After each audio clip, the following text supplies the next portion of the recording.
Welcome to session 12 of the Greater Things series. We are now making this transition between the greater things that we've been looking at in the fall and to the upcoming Advent series that's going to be a Greater Things regarding the things of Jesus and specifically his coming.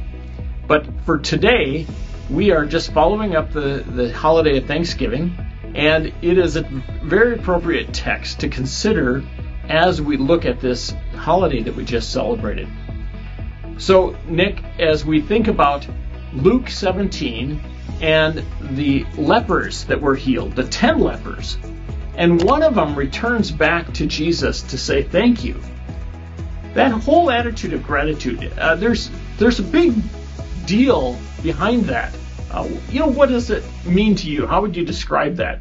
Yeah, I do think it's significant in our story that only one returns back and thanks Jesus. And lots of things in my mind which I could, make opinion over, like, what was different about this one guy than the other 9. But what comes to mind ultimately for me is that gratitude, true gratitude, is different than just thanksgiving. I think of my kids, like how many times I've told my kids, say thank you, say thank you. That's not really gratitude, though. That's me telling them to feel a certain way. Whether they feel it or not, I don't know.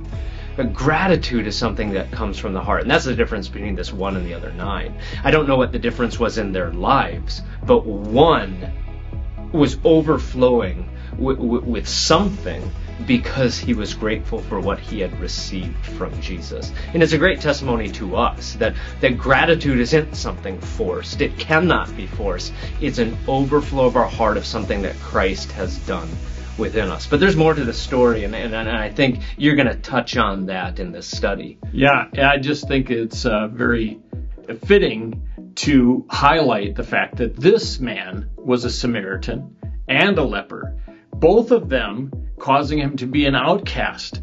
And he knew from the depths of which this healing had transformed. Here's a rabbi from Israel coming and caring about him, a Samaritan and a leper, outcast of outcasts.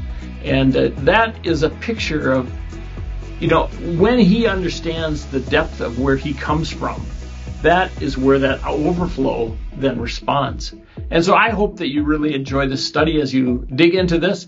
There's so many things that we can be grateful for, but where does that gratitude come from? Does it come from the depths of our heart? Do we understand who we would be, where we would be without the gifts of God?